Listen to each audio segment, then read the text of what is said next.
What are you doing right now? The big V. Look, man. All right, man. Let's just jump right into this shit. So, I made my wife wake up and drive me there anyway. you... Es a major. Pasar con eso. Pasar con español. ¿Qué pasó, papá? ¿Cómo estás? Any questions? Now, when you bought that sweater, right? You just go, fuck it. I'm going full Mr. Rogers. You've tuned into the Man Chatter podcast.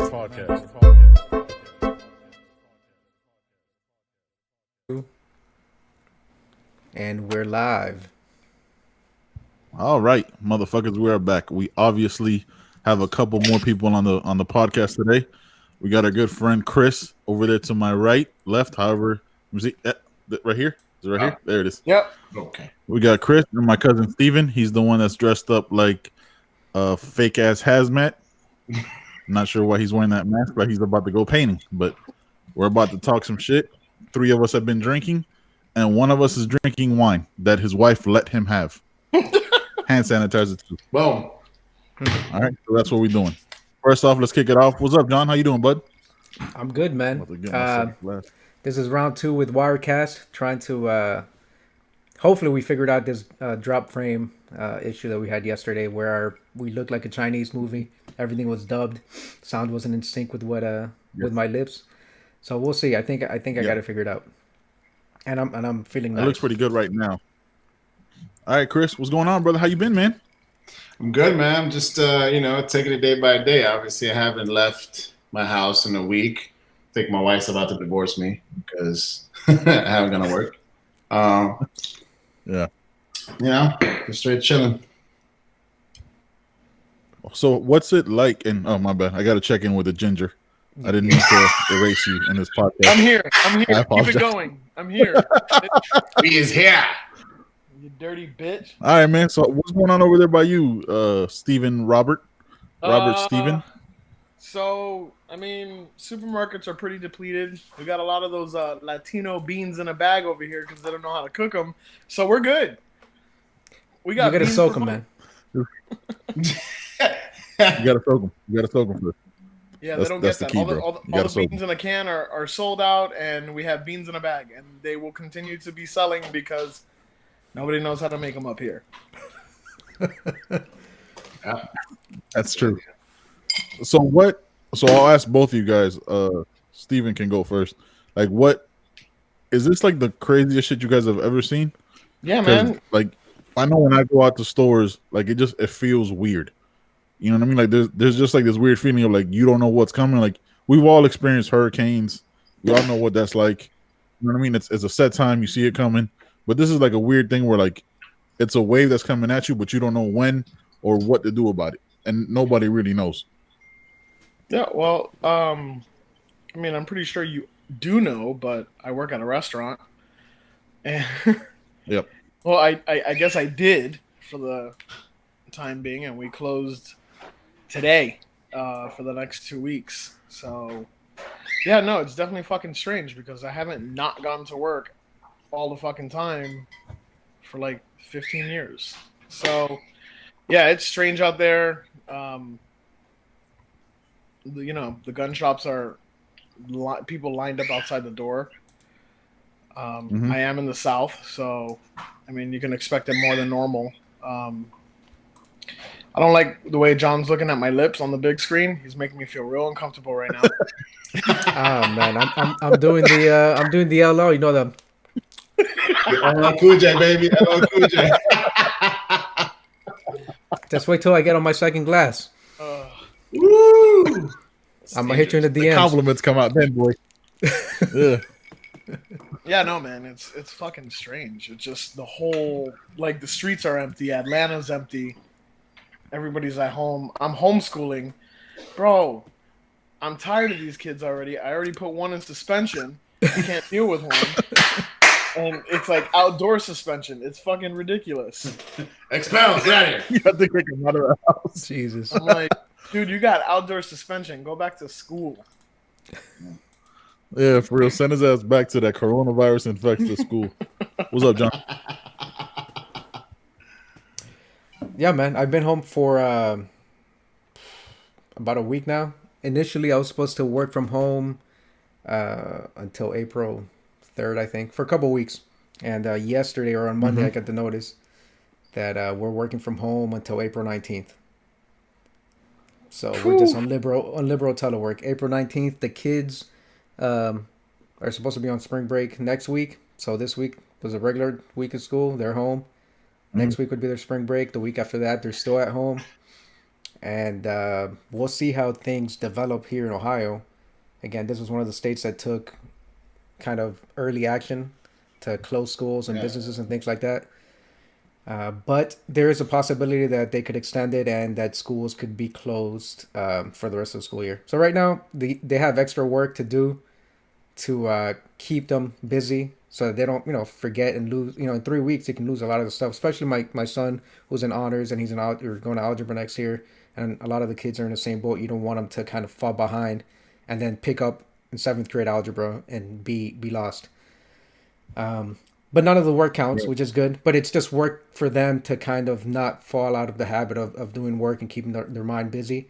But if they cancel school for the rest of the year, then they're going to have to figure out some kind of remote learning, online access to classes. And I mean, it's out there because Javi was homeschooled. We homeschooled him for half a school year in 4th or 5th grade, 4th grade.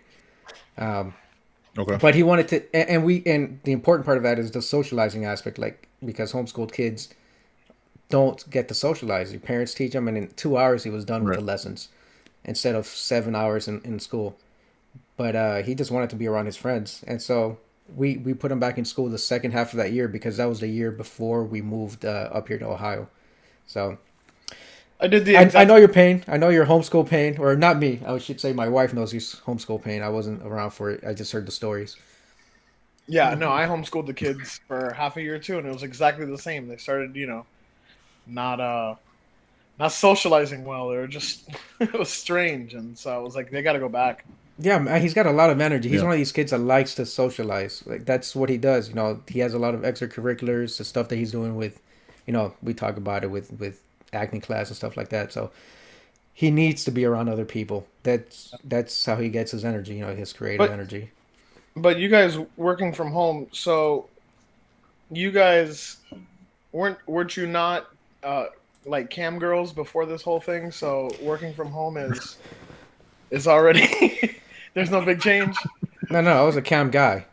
Cam boy. I'm sorry. That's right. Cam boy, yeah. Watchmestrokeit.com. I'm not cheap. Woo! Wait, hold on. So Chris, for you, bro, like being a teacher, right? Like how, especially like at a charter school, like how is that different than being like a county teacher and shit like that? Like, how long have you been off from work? What have they told you from work and shit like that, bro? I mean, I've gotten updates from my administrators, from the news. They just extended the closing until April 15th because next week we're supposed to be on spring break. This week, the kids have maybe 2.5 days of school, so they consider it an extended spring break. But on March 30th is when we go virtual, where we have to have our lesson plans ready and, do everything virtually. Me, I'm what's considered a specialist teacher. I'm the team lead of the specials. So I'm the team lead I do coding. I have a teacher that does music, PE, all that stuff. So I told my team, listen, let's be proactive. Let's set up our Google Classroom. Let's not worry about, let's do like maybe one assignment a week. Let's not kind of bombard them with different assignments because obviously grades don't count. And, let's just give them a break from their regular academics, what they have to do at home. So tomorrow, unfortunately, I have to go to my school and help pass out laptops. So nice. I have to do that tomorrow. So what's like? Is it that gonna be like the first time you're out of the house since like this whole thing hit? Yeah. Or is it, you know what I mean? Like especially now, like being around other people, it's dude, it's so weird, bro. Like I can't. There's like this weird feeling of like anxiousness and just not knowing what the fuck is what. Especially like being around all those people when you're supposed to be like socially distant. Yeah. You know what I mean? Like so handing out the laptop to all those people.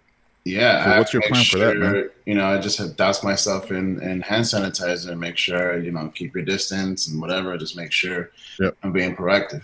I mean, you know, I think I was made for this. I mean, not talking to anybody, hanging out, watching TV all day. I mean, come on. This is our childhood right here. Exactly. We grew up on this shit. What? Yeah. No, but isn't that what the Pepsi generation says? They were made for that. I was the Pepsi generation. I'm an old millennial, but I was a latchkey kid. I grew up coming home and the parents weren't home till, you know, a couple hours after I got home from school. So you're kind of used to being on your own. Yeah, me too. I'm consider myself an elder millennial. That's right.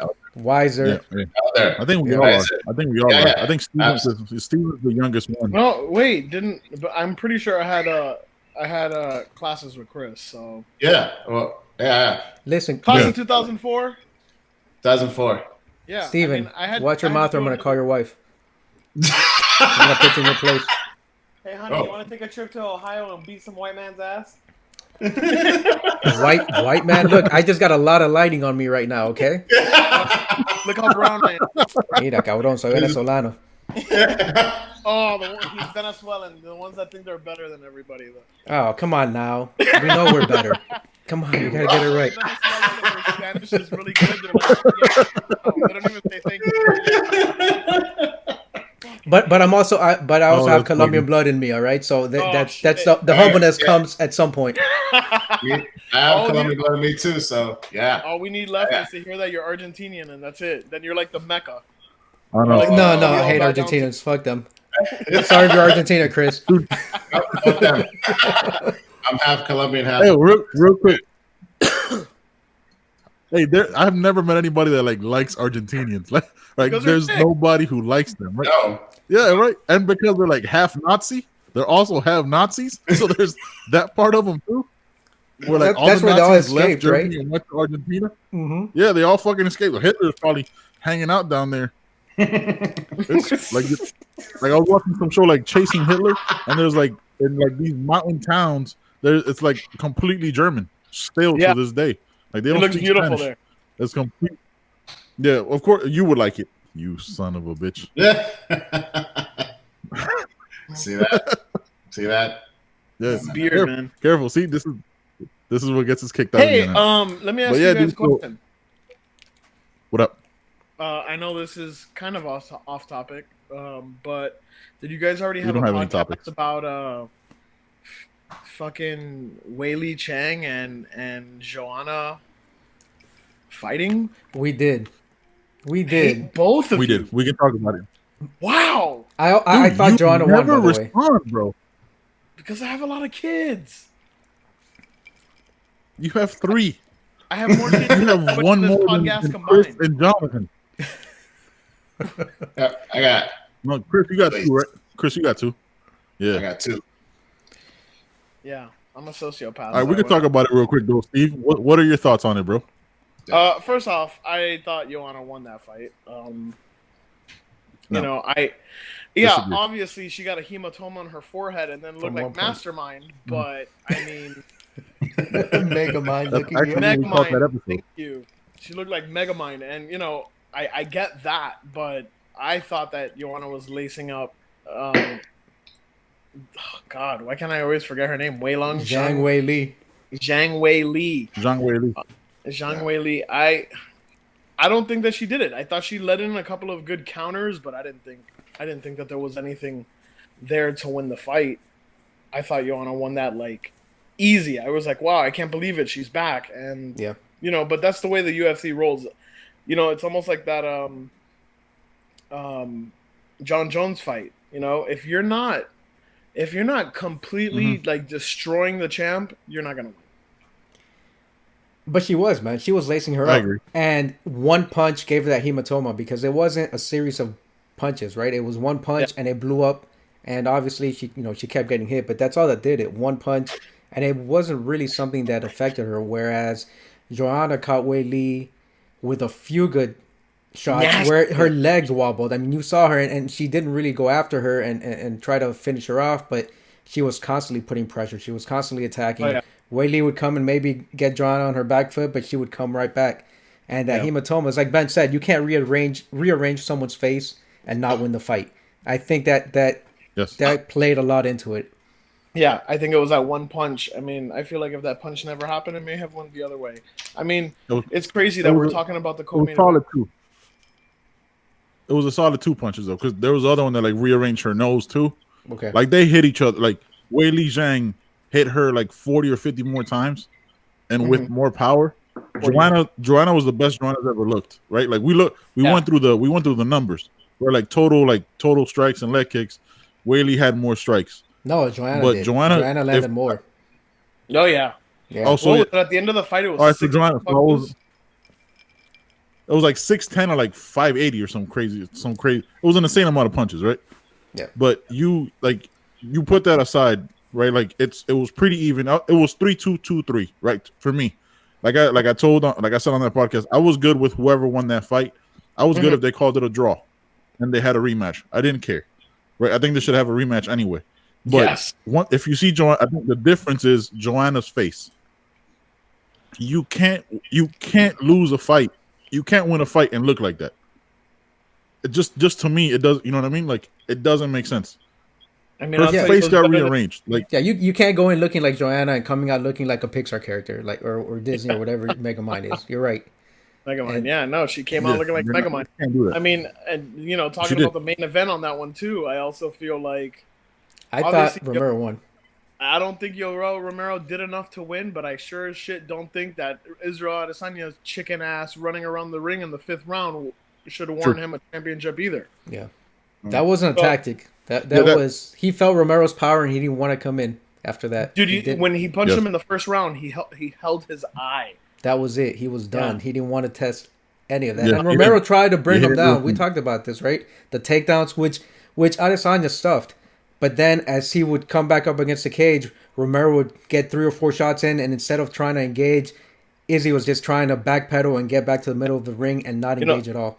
I've seen that in a lot of UFC fights where now you're having people win fights off of like points and doing enough to win based on your whack-ass performance, but you're not really beating the shit out of anybody and you're not fighting anybody. And you're really just playing it safe. And that whole play it safe thing, to me, should be for amateurs. I don't think that you could be in the greatest organization of MMA, mixed martial arts, the greatest of the greats, go to the UFC, and you're running around the cage? What is the point of having a belt? That's embarrassing. True. Now, Steven, I don't want to say, I want to say this very carefully because I love you. You're my 3rd favorite cousin, right? It's Josh Diaz twice, then you, right? If we're being honest, right? But do you remember how bad the Anderson Silva fights were, like against Damian Maia and Thiago Santos before he changed his name? And I think there was like 2 or 3 other fights that were absolutely terrible, bro. Like because it was champions have, of course, champions have bad performances, right? Like that happens. Like the Tyron Woodley's. Like I'm not defending Adesanya's style, and like I thought it was a terrible fight in every way whatsoever. But the fact that Romero, I think Romero, to me, right? Romero lost the fight when he came out and just stood there for like a minute and a half. Yeah, I thought that was disrespectful. You know what I mean? I was just like, okay, then that set the tone for the rest of the fight, and Adesanya never got into a flow. Now, I'm not excusing Adesanya for not doing anything and running away, but Romero didn't take it. Like me and John always talk about it, and you and I always talk about it. To be the champ, you got to beat the champ. You can't leave it up to the judges. Yeah. I've only ever seen like one title change hands when it's a champ, and that was when TJ Dillashaw lost to Dominic Cruz. That was Mighty Mouse, which I don't think that Mighty Mouse lost to Henry Cejudo. Yeah, that's another one. But that was because he wanted to leave. Like that was very much like WWE shit. Yeah, they wanted to push him out anyway. Let's give it to Henry Cejudo. Side note: I hate Henry Cejudo more than any other UFC fighter right now. Period. I hate Henry Cejudo more than anybody I've ever hated. Yeah, like easily. He's just weird.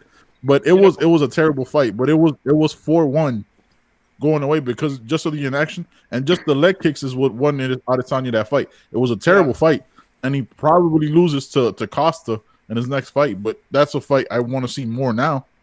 You know? Yeah, for sure. Got Because this I funny know jacket, that too. Israel Adesanya doesn't like getting punched in the face very hard. No. So, I mean, of And I course, mean, and Romero and Costa went at it. yeah. And then we got Yeah. then we got Khabib and Ferguson coming up. You know, I really wanted Tony Ferguson to Possibly. win, but you know, with the press conference coming up and all that stuff, like you know, the press conference, he was just like babbling shit and just being real like disrespectful, and I was like, I'm not digging this Tony Ferguson where he's just being a dick. Tony's a think it's sociopath, though. Tony's He a is. psycho. I guess I want him to get smashed. I don't know if he does, though. If we're being honest, I don't know if he does. I don't Like think so. that's the fight me and John. Well, like this is how it's been the last probably 3 months, right? We'll recap or we'll preview the fight that just happened or that's gonna happen, and then for about 64 seconds, and then for the next 35 minutes, we talk about Tony and Khabib That's right. because it's the biggest fight there possibly can be. Like it's the biggest fight. Like I don't care about another fight the rest of this year. I don't care about Conor coming back to another fight. I don't care. That's the only fight I care about. Even though Connor's fight against Cowboy was amazing. His performance was incredible. Yeah. I want to see him against Justin Gaethje. Oh, I feel like he's gonna beat the shit. Chris, are we losing you? Are we losing you with this balls deep of UFC? I'm good, man. I'm good. I'm in it. Hey, All right.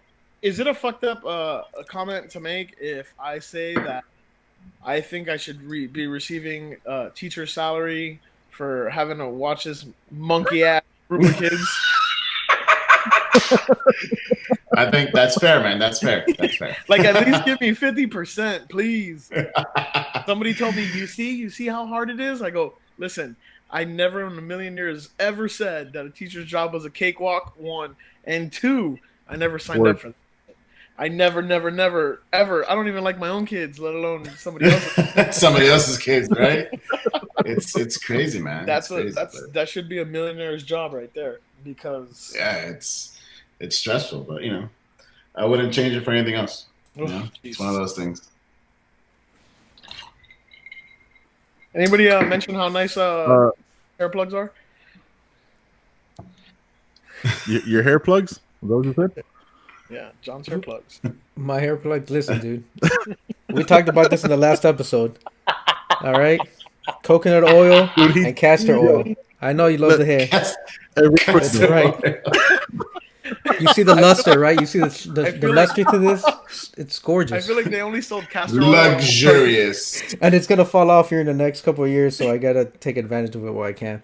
Yeah, that's the same spot right there, somewhere out there. Yeah. I feel like they only sold castor oil in old cartoons. Like, food. I gotta get me That's some shit that like a guy popped up on a wagon and like opened it up. And then Jerry's Miracle Elixir. That's one of the shits you buy on the Oregon Trail. The Oregon Trail, holy shit! Castor Trail oil of tears falls and under, shit. castor oil falls under the elixir. The I'm elixir. crying, man. man. I'm fucking crying. No. This show is brought to you by Tennessee Honey. Oh shit! Not a sponsor, but if you'd like to, we're open. We're here. We will definitely accept it because we'll probably be the only podcast still going because we could be quarantined and still do it. Exactly. Yeah.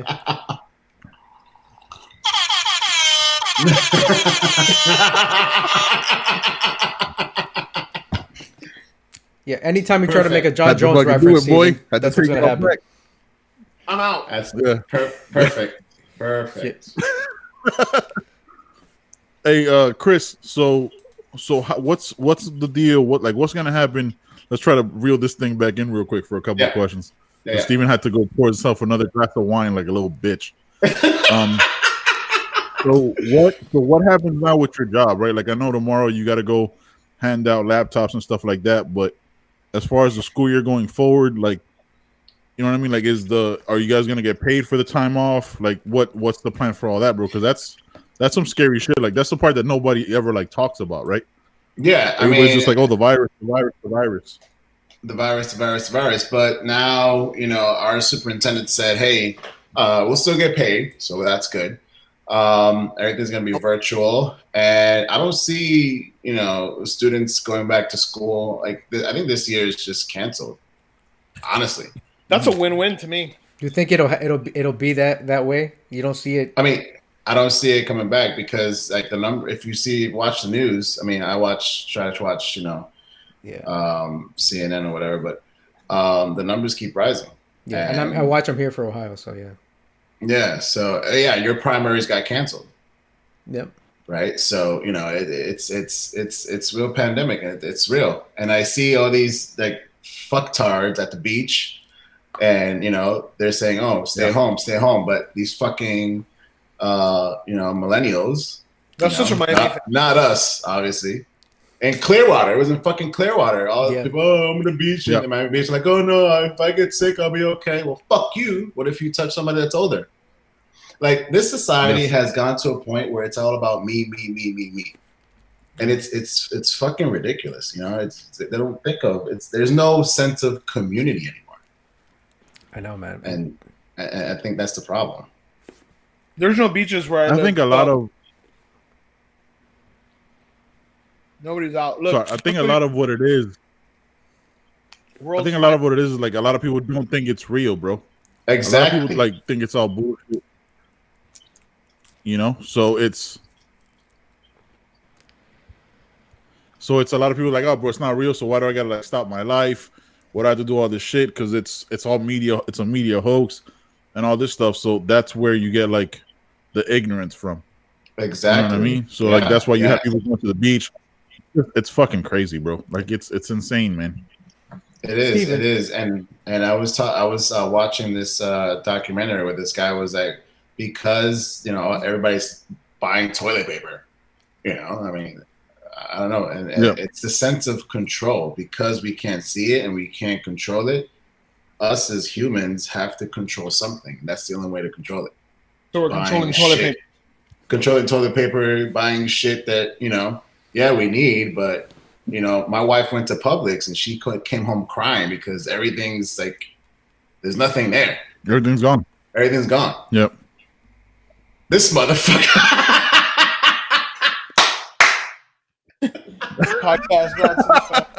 Hey, Steven, man. I'm going to give you a piece of advice, all right? Can I have 3 of those? Yeah, man. Steve, I'm going to give you a piece of advice, man. All right? It'll save you a lot of money and heartache, all right? It's 4 letters, and it's Tagalog. It's a word from the Philippines. It's called tabo. Tabo? All right? Look it up. 1 tabo equals 10,000 rolls of toilet paper. You're good, man. You don't need all that toilet paper. No, it's crazy because my wife showed me those pictures. She showed me the pictures of the Clearwater, and I don't think it's just millennials. But it's the people that think, well, I'm not part of that demographic. I'm not immunocompromised. I'm not over 60. It's not going to affect me. It's just like another flu. It's just like the flu. So if I get it, I'll just recover, get treated, and I'll be fine. And that's fine. Yep. That's all well and good. The problem is those people that you come in contact with that are immunocompromised, or that are really young kids who still have developing immune systems, or older people who have weaker immune systems, because that's what happens as we age. So that's what people aren't taking into account. They're just thinking about myself. I'm fine. I'm 25. I'm 35. If I get sick, I'll get over it. And unfortunately, that's a mentality. That's why you see people out there on the beach and not really caring and not taking it seriously. Mm-hmm. For me, go ahead. You're good. All right. And I'm not saying, stay inside the fucking house. No, like I told my kids, hey, play outside, play basketball, whatever. Just don't go in anybody's house. Mm-hmm. Yesterday we went to the pool. We made sure, we didn't touch anything. We went to the pool, everything's safe. But just, stop thinking about yourself. That's what I... Mm-hmm. For me, I think that's a lot of people's inability, though. Steven wants to talk, man. He's been trying to talk for a minute now. He's a redheaded stepchild, literally. Right. So, for me, I am almost one of those people. Your time's up, Steven. Sorry. Thanks for your input. Sorry, it was an accidental finger. I apologize. We'll do it again. Go ahead. I'm sorry. I'm one of those people who honestly believe that if I'm sorry, man. I apologize. I'm telling you, man, when you start fingering, you can't stop.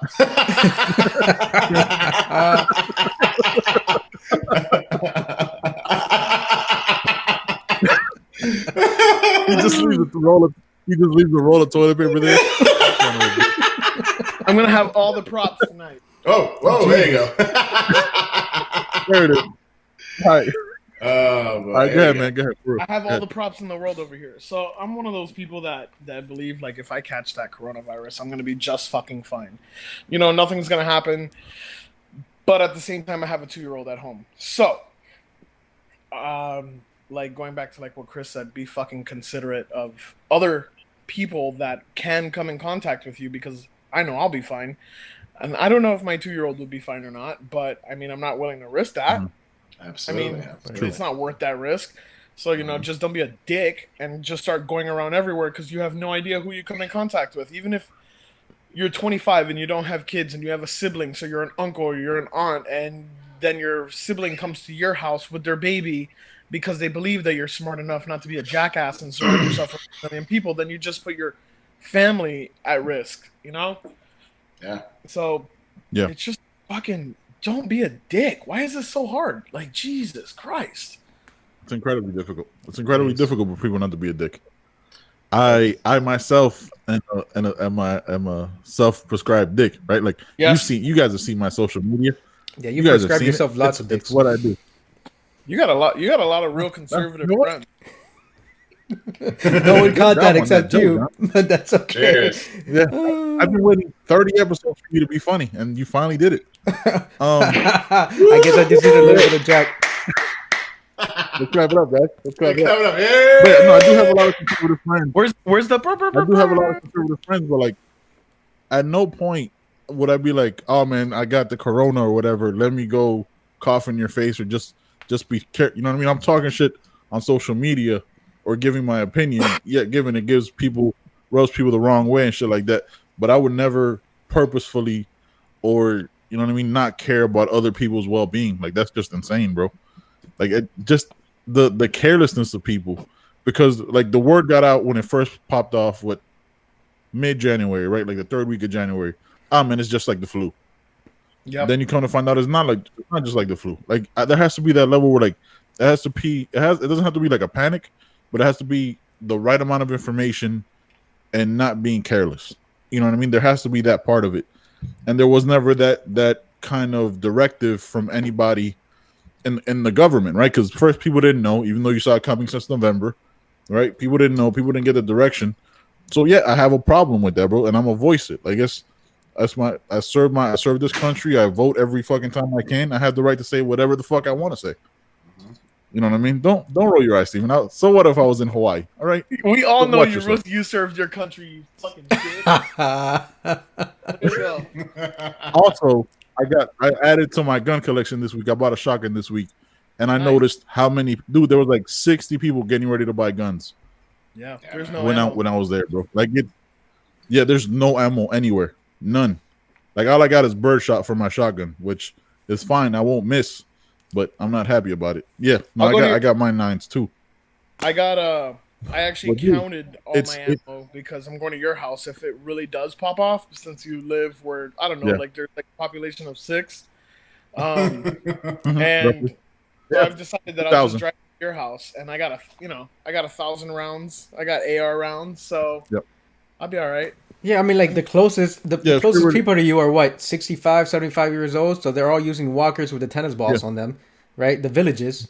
Yeah, 100%. So if they turn into zombies, like, how long is it going to take them to get to your house? You got a couple, 4 acres, 5 acres? Yeah, I'm not afraid of some, like... 5.22. Yeah, I'm not afraid of some geriatric zombies, man. I think I might head to your house, too. Let's ask a seriously stupid question, right? Now, this is going to be a serious and stupid, because it's both. If they do turn out to be zombies, right? We're hoping they're the ones that walk and not the ones from like 28 days later, because then we're fucked, right? From like World War Z? Because then we're like if they're like the ones from Shaun of the Dead, we're good.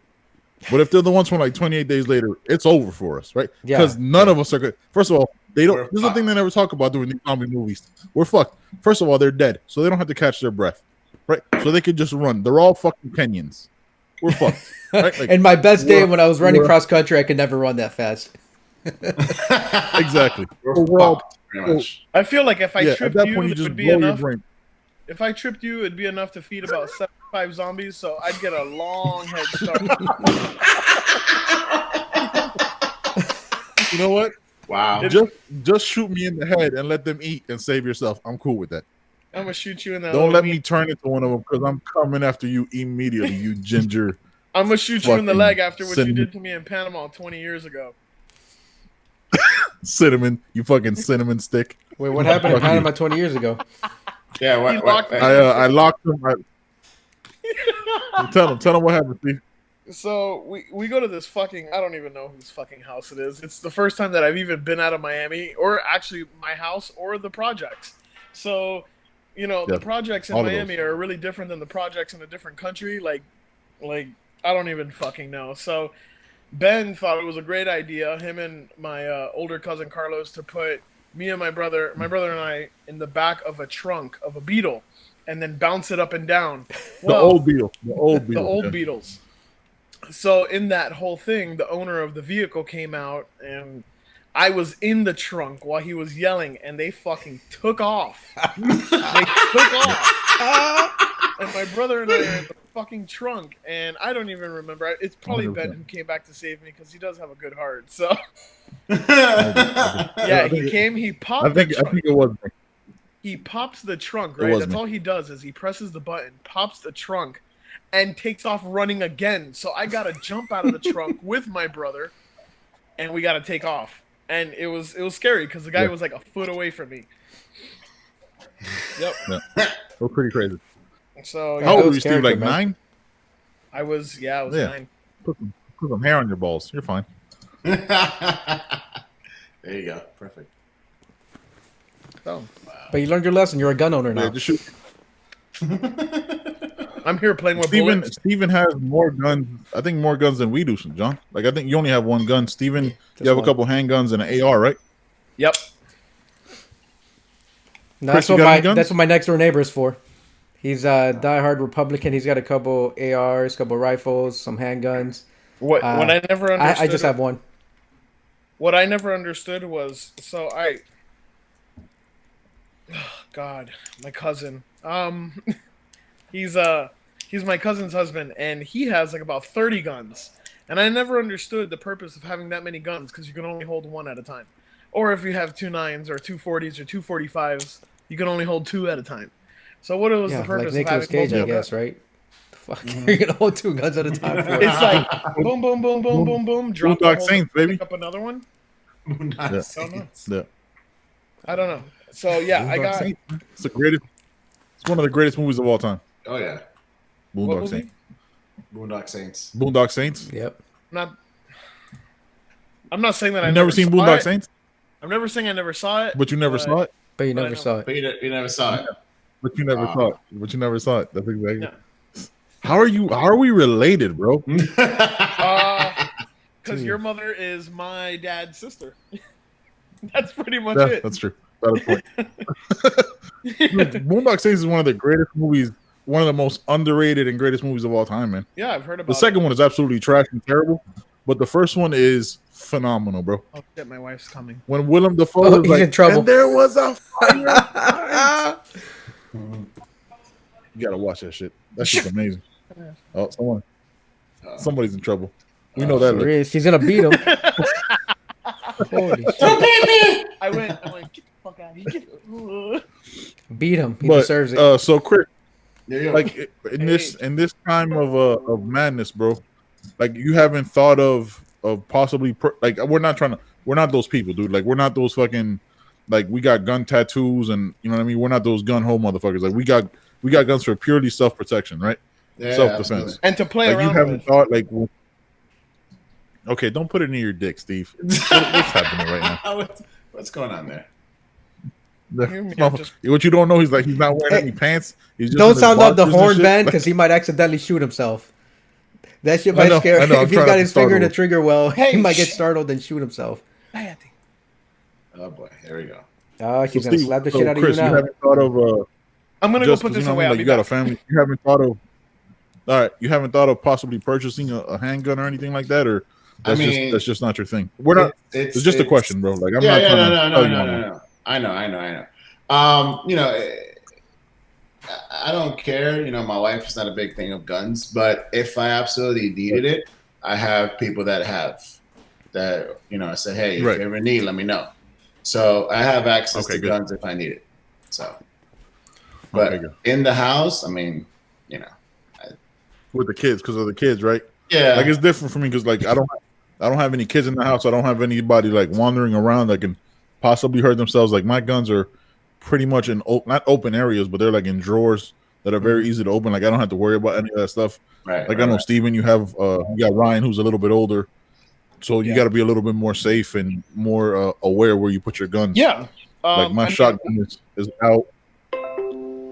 Yeah. I know they say it's stupid to do that, and by the time I actually get my gun ready, I'll be dead. But there's more chances of one of the kids finding the gun with the magazine attached and one in the chamber, and them hurting themselves than actually somebody breaking into my house. So I leave my guns wherever, and there's never a clip or one in the chamber. I think the only time I've ever chambered a bullet was when I went to the range. But for me, that's that sense of security. I could leave a gun wherever, but there's nothing attached to it. I'll have, a mag in my pocket, or I'll have it in the drawer somewhere, completely different room where obviously they're not going to grab it. So yeah, that I don't have that, luxury of just having it ready to go and pop off. But to me, I sleep better at night knowing that, they're not going to fucking do anything crazy, or they're not going to accidentally hurt themselves. Right. And I'm all for the Second Amendment. I'm all for everybody carrying a gun. I'm not that one of those people that, nobody should have guns. That's stupid, right? Right. But I just, for me personally, I just don't want to have that in the house. Like my teaching partner is ex-military. So I just give him a call, like, hey, I need a 9. He's like, I got you. So I have access to that. I think everybody should have access to a firearm. It's for protection. The reason the way I got my first one, you see, and I'm not like a big gun nut, and it's funny because they say that Democrats never get guns, but I'm not like the biggest, like I don't know everything about them. I just know what they shoot and I know what they're capable of doing. And for me, I never like bring them out. Like I'll usually keep one in the car, I have one in the garage that just sits there. I've shot it once or twice and I've had it for 3 years, and it just sits there, collects dust, because I'm not, super obsessive over anything like that. The way I got my first gun, I was actually living in Miami and I was sleeping and I heard my front door close. And when I woke up, I said, oh, somebody's inside my house. So I got up, I went into my drawer next to my bed, and all I had was like a flathead screwdriver. And I said, well, this is going to have to be it. So I went straight to the kids' room. I looked into both of their rooms, and they were there sleeping. So I knew that the kids were safe, and obviously my wife was in bed. So I started, it's funny when I think about it now, I started going downstairs and stabbing corners. Almost like if you're at the corner coming to attack me, I'm going to stab you somewhere around the face to neck region. And I checked out the whole house. And when I finally was up, I looked at the front door was locked. I looked at the back door was locked. And I guess I was just dreaming it. But that sense of fear of having to wake up and possibly fighting somebody off with a fucking flathead screwdriver. What if they had a gun? And I had my kids at home, and so if you come into my house and my kids and my wife aren't here and it's just me and you fucking kill me, then you kill me. But, that's something that I couldn't get out of my head. So, a couple of weeks went by and I just couldn't stop thinking about how I wasn't ready for something like that to happen to me. And then I just bought my first one. And I tell people all the time, because, everybody wants to be a macho and everything like that, but I was scared shitless. And the first time I shot it, when I bought that gun, That was the first time I shot a gun, and the whole next day, my body was like in pain from tensing up because I was nervous. I was fucking scared even to shoot that shit. But the more I've taken it to the range, the better I've gotten. The more I don't get so nervous around it. But I always clear my guns and I always check my guns and everything like that because obviously the children are the number one priority here. So I could give two shits about, having it on me at all times. I know people who take it to Target, to Publix, and I'm like, the chances are that you're going to Captain Save a hose. Everybody, right? Yeah. I don't even care to bring it with me. Yeah, man. I was in the Army for 12 years, and my wife did almost 20. And so, we fired M16s, M4s, 9mm, 249s, 240 Bravos, 50 cals, all all sorts of stuff. I just now 4 years ago bought my first weapon, and I didn't even buy it. It was a gift. It was a gift from her boss. It was a colonel, and he knew she didn't want guns in the house, and I like to shoot guns, but didn't own any, and so we built a fireplace for him. Tore down his old fireplace. We built one for him, fully for his wife, because his wife really wanted it and she wasn't doing well, and so he convinced my wife to let us have a gun in the house, and he wanted to give me this gun, gifted to me, and he had his own shop, his own side business where he was a gun dealer. But that's the only gun I have, and it's a little Charter Arms Pitbull freaking revolver 6-shooter. That's what it is, and I keep mine locked up. But I keep it locked up in the bedroom where it's in the case. I can easily open it up, and the rounds are right there. Now, the kids have shot weapons before. My oldest son, who's 20, has shot weapons before. My 11-year-old has shot weapons before. He's shot a. I know, right? He doesn't look tall enough to have like a 20-year-old kid, right? He looks like he's 35 years old, bro. I am 36 years old. That's fucked up that I only look 35. I thought you were gonna say 28, but whatever. I gotta work on it. I'm 35, so. Damn. But yeah, again, I'm not.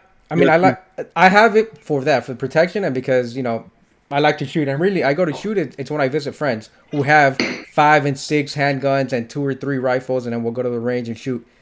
And then I have to just really get on my neighbor, the older guy, who's got all sorts of fucking weapons, and then he goes out to shoot with the local cops, with the little. This is really a small town or a small city, big town, or whatever, where I live in one of the suburbs in Cleveland. But he's always going to shoot with the police officers, and I just need to get on whenever he's going next, because he's an NRA member. Yep. He's a Republican. He thinks that everyone wants to take his gun away, which is cool. No one does, because I'm a Democrat. He's always trying to. He says he's going to convert me from the dark side. Is what he's saying. I'm like, look, man, I'm not trying to take your gun away. I'm trying to go to the range with you. But yeah, so I'm a gun owner too, but it's just different. Like, some people want to have 8 guns in the house. Some people, I don't know what you can do with 8 guns, right? All you need is 1. Yeah. Or 2. All you need is 1. Yeah. I mean, even if, or definitely more than what I have now. That Charter Arms 6-shooter is not enough. I need something more. Even if you had a handgun, an AR, and a shotgun, I feel like, does it really need to get any different than that? I mean, anything more to me is like, all right, you got 3 different types of guns, but I mean, do you really need to get 6 of each type? I mean, you don't need an AR.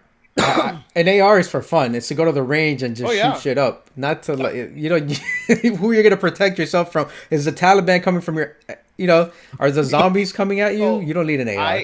I was actually watching a shotgun video. Would be more effective than a zombie. I saw a video actually about how an AR is actually better to use in home defense than a handgun. Because a handgun is quicker to go through your walls than an AR round would. Ideally, that's why everybody has shotguns in the house. Depending on the type of ammo, right? Depending on the ammo. Yeah.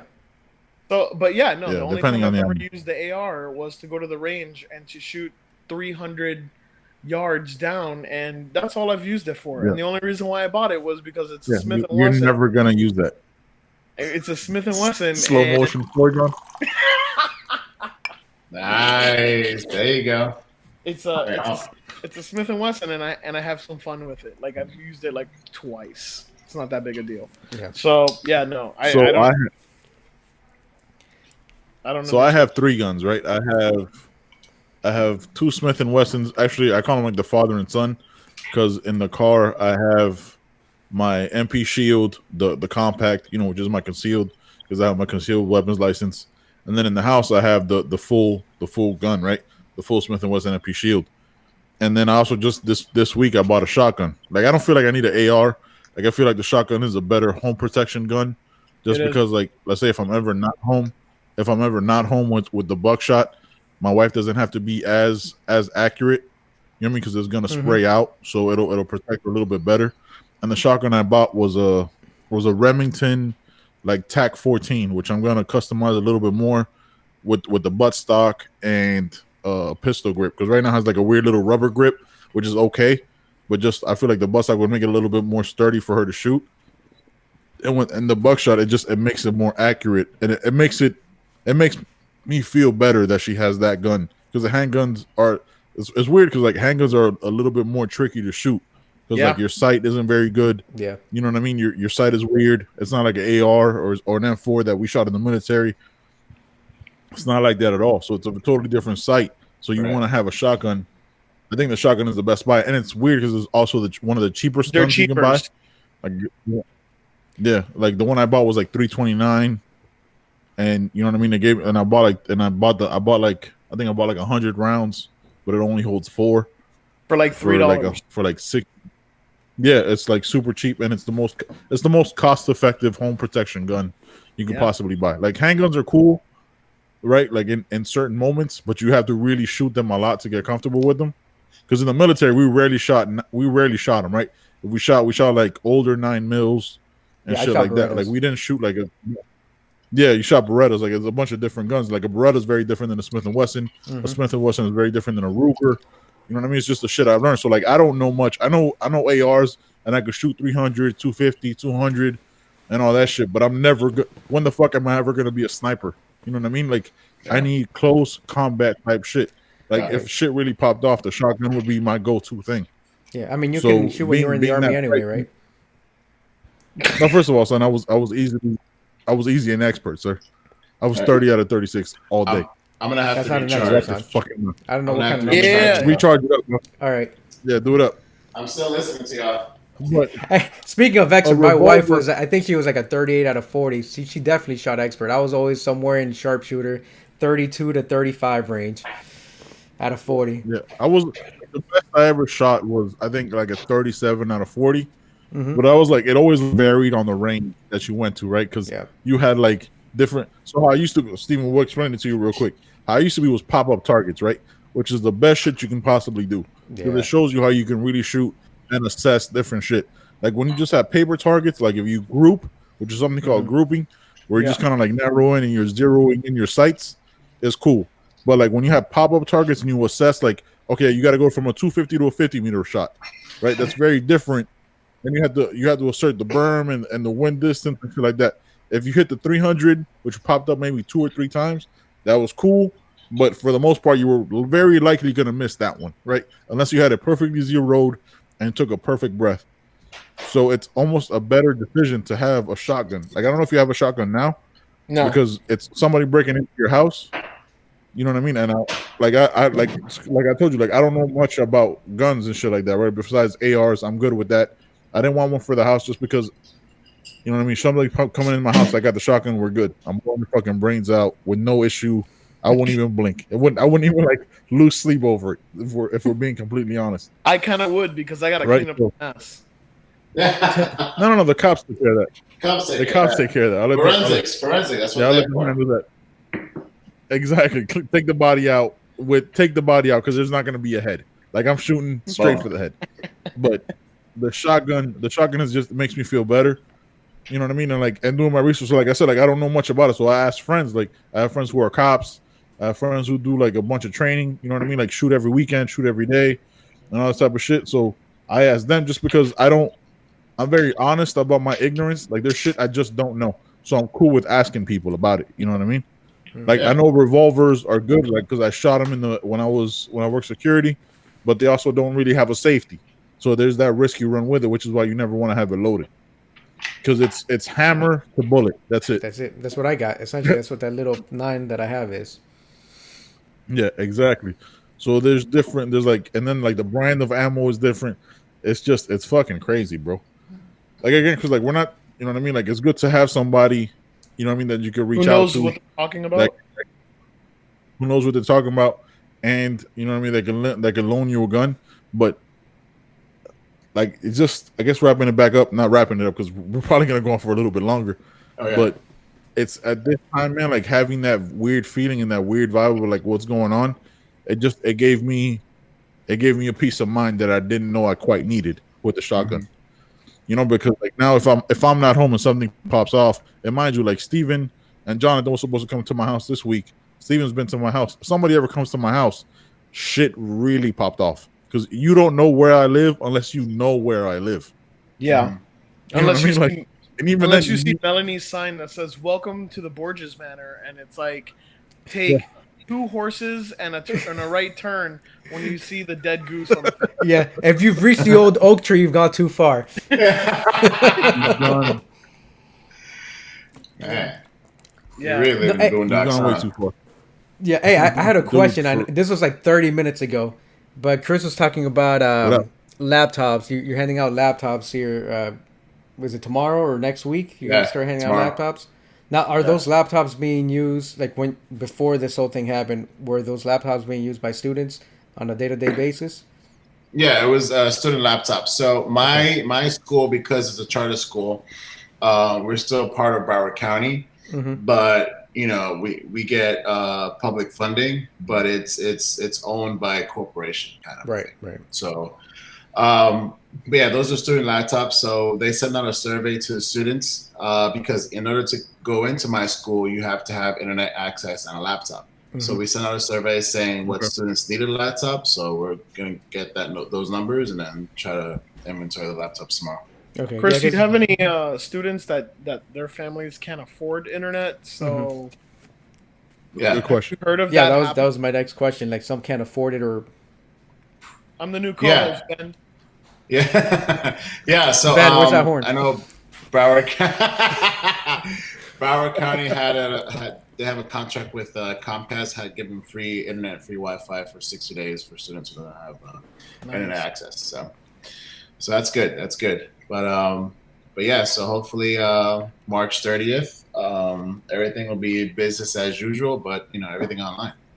It's crazy. It's crazy, man. We're not there yet. Up here, we've just been told that school's suspended for 2 weeks. I think that the grades do count. I don't think that they're not. My kids do go to a charter school as well up here, and they haven't said anything about grades not counting. My son goes to live school. He logs into Edmodo all the time, and they're pretty much essentially just doing the exact same thing that they do at school, just at home. Right. I mean, so far we'll be back in 2 weeks, from what they say. I mean, again, you know, the governor of Florida said they won't be back until April 15th, and that's probably the earliest. I don't see that happening because if you see in Italy hasn't even peaked yet, and it's crazy over there. You know, in New York, and my cousin in LA. I heard New York is shut down. Bro. Yeah, New York is shut down. Broadway shut down. I'm looking at live feeds from the Times Square, and it's empty. Yeah, it's never empty. Like that's creepy. Even in 9/11, that wasn't empty. You see like a handful of people walking by. Yep. We talked about that yesterday. It was so eerie that you see maybe 10 people in Times Square. That never happens. This is something that, you know, in our lifetime we've never seen. You know, we've all lived through 9/11, and you know, this is definitely something different. Yeah, I was asking about the laptops because the kids. No, go ahead, John. Go ahead. So I live in I make fun of this or make light of this.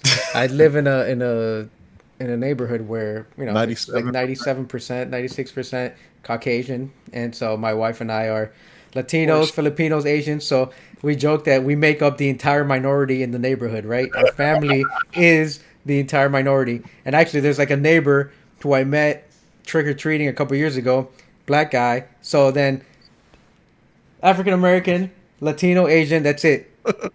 Our two families make up the entire minorities in this neighborhood. No, but we live in the neighborhood. What? And you guys got to live in the same block. He's 2 blocks over. All right? We're not fucking up the neighborhood. Relax.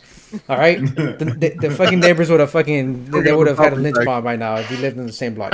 No, but you know, property taxes here are higher, and that's one of the one of the things that we looked at when we were looking at houses, because when you have kids, you're looking at school districts.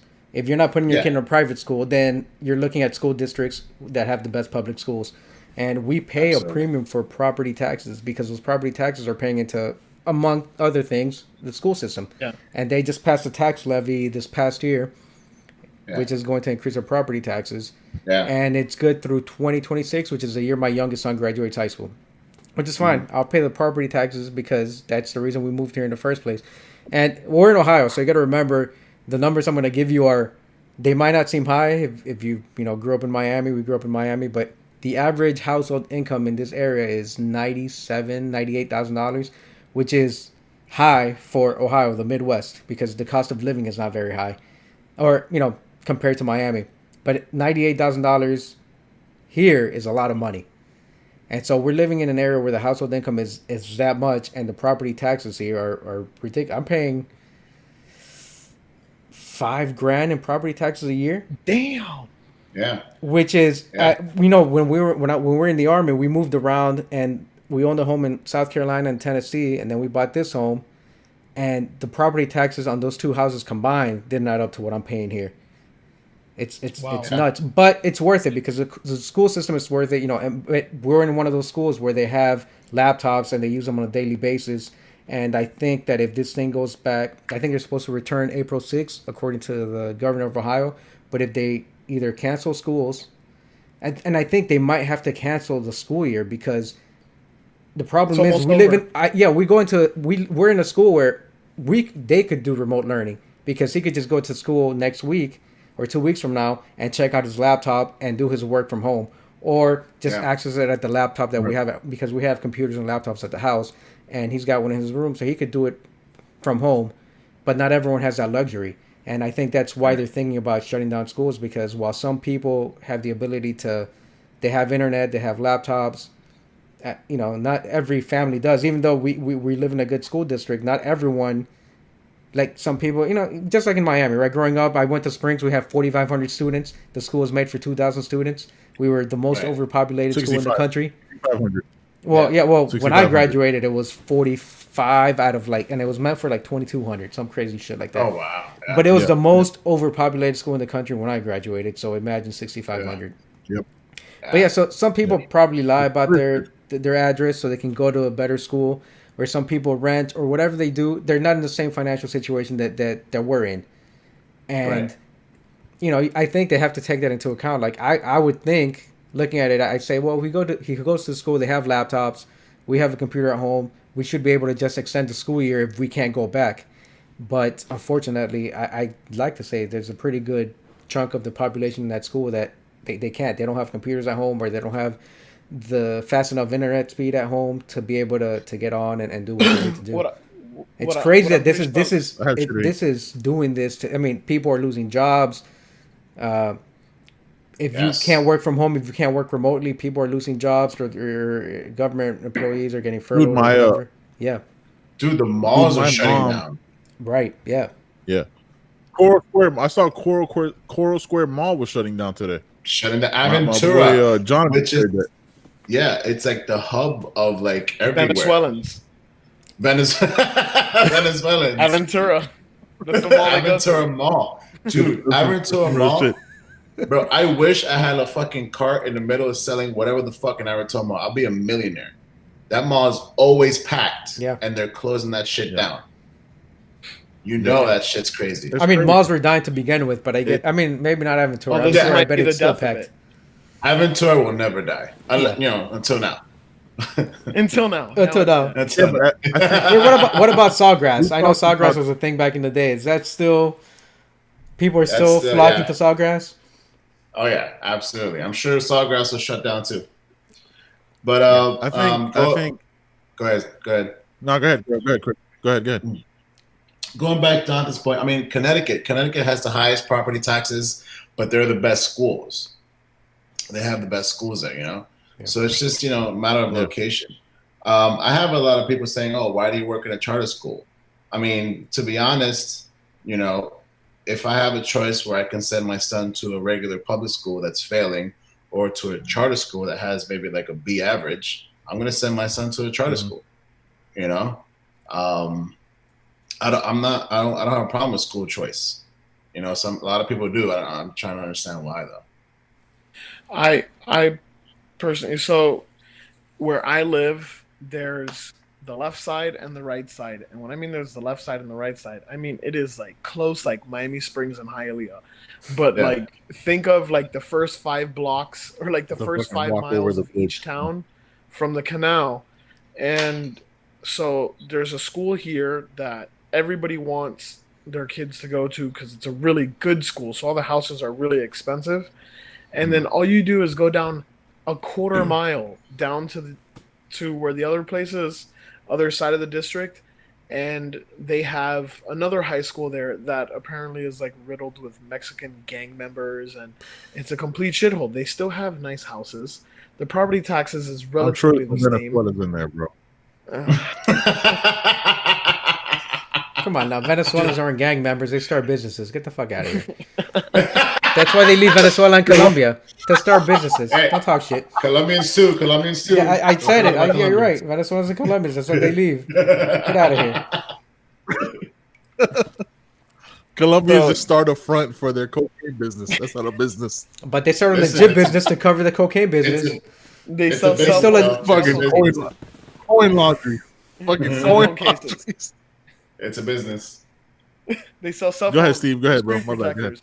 So, you know, before this whole thing happened, I was looking at different like houses, and you can buy a house here for $350,000, and it looks like the best house in the world. And you can buy another house here that's $350,000, and it's a mansion too.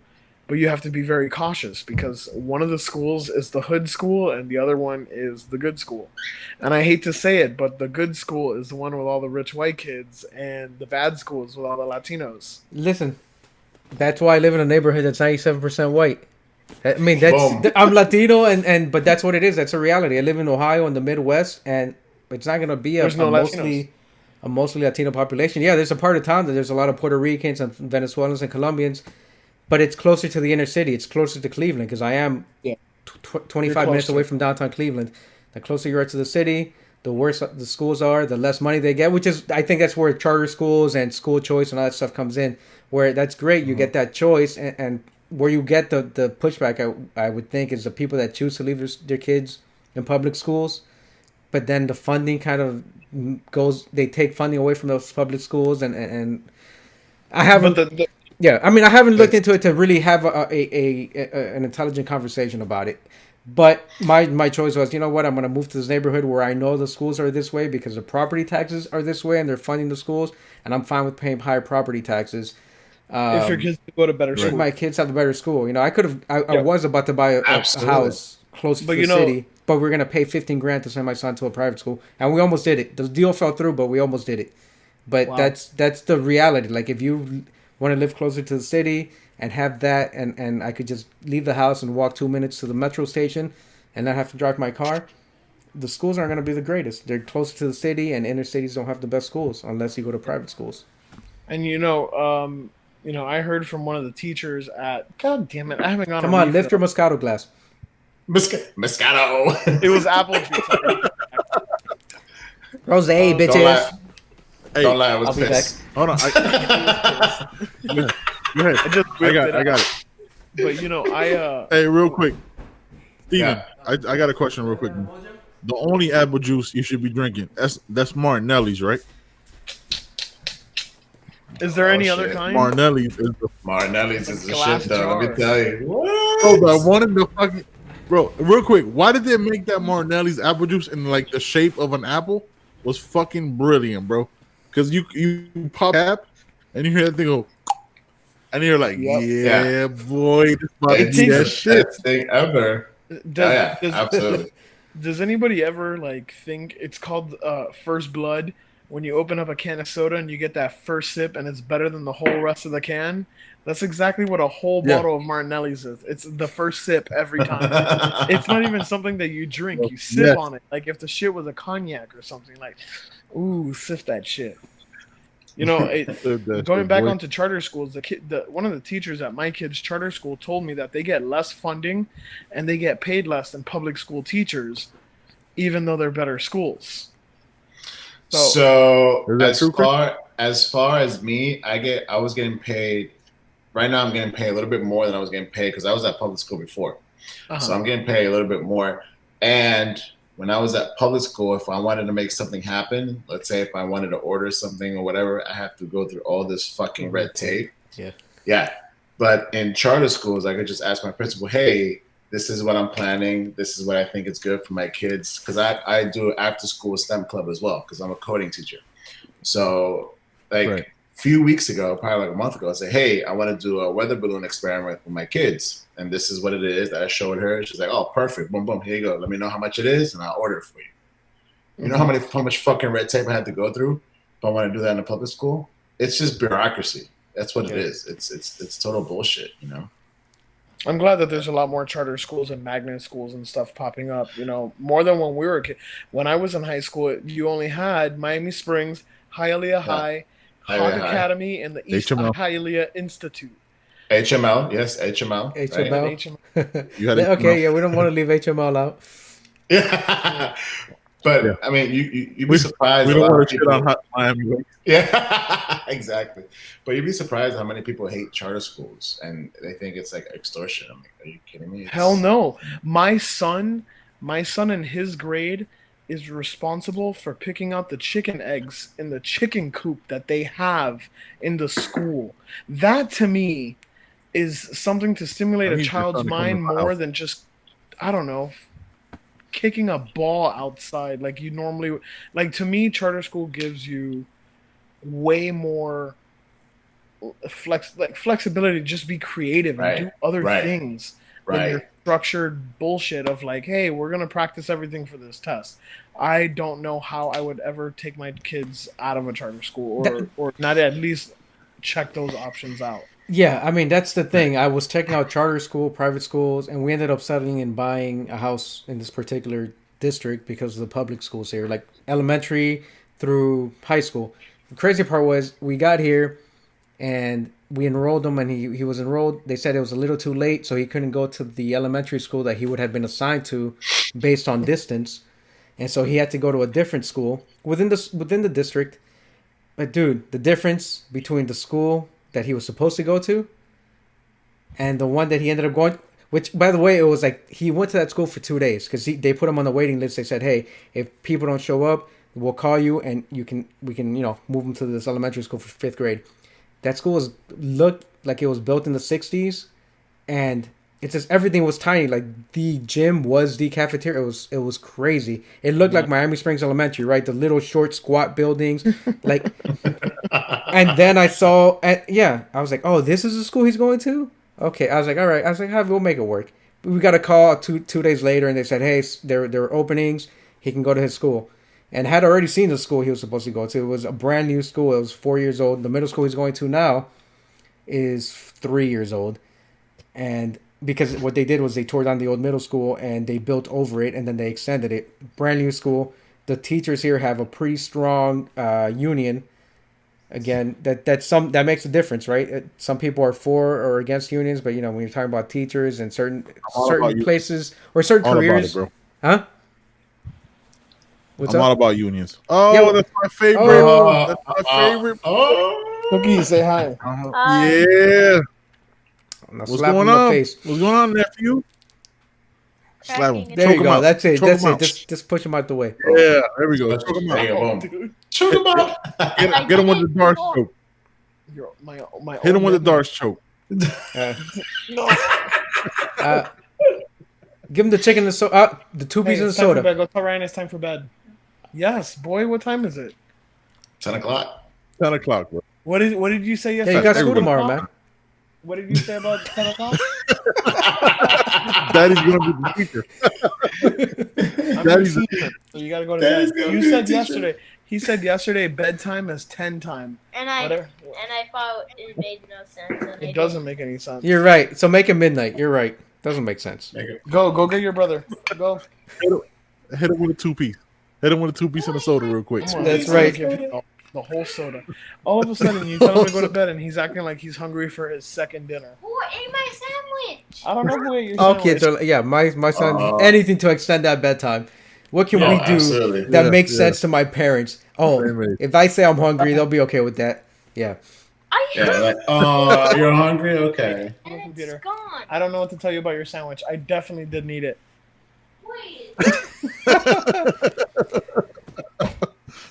No, but that's the crazy part because we might be in a good district. The other districts outside of us they're not in that situation. The closer you get to Cleveland, they just they can't do that. This is a scary time because I'm lucky that I can work from home. I already work from home 2 to 3 days a week anyway, and so now they just extended it to April 19th. Don't come into the building until April 19th. If you have to come into the building, let us know. And I'm a civil servant as well, so anything that we do, like when you were talking about red tape, I kind of was reading your mind when you talked about when you're in a public school and anything you wanted to do, it's red tape. I was reading your mind. Yeah. When you work in the government, everything is red tape, bureaucracy. Let's fill out this paperwork. Let's make sure we follow procedures, do CYA, make sure everything is documented. And I'm like, all right, so but that's gonna take what, 2 months, and then the school year's over. In your case, the school year's over. It's crazy. It is, man, and obviously, there's some charter schools that fail, and you just got to do your research. Like my school, they've been open for 5 years, and their grade is a B going to an A. Okay. So, we're very proud of that. And, we're definitely following every guidelines, every regulation, whatnot. Yeah. But at the same time, administration and the court orders give teachers the flexibility to kind of do their own thing, and that's what's great about it. But yeah, you definitely got to do your research and, go ahead. What made you decide from being like a public school teacher to a charter school teacher? What made you decide to go to the charter school route? So when I was at public school, because you got to take tests for certifications, I didn't take the test on time, so my certification expired. Right. So at that time, they said, "Hey, we can't rehire you because of your certification. When you get your certification, you can come back." So at that time, I needed to work. So my son's kindergarten teacher said, "Hey, we're hiring at my charter school." And I told her, "Hey, I don't have my certification yet. I'm going to pass the test in like a month or so." She said, "Don't worry about it. Just come in, make sure you get your certification, and you're good, because you do need to get certified as a charter school teacher. It's not like you can't be certified." So, I got my certification. I was hired.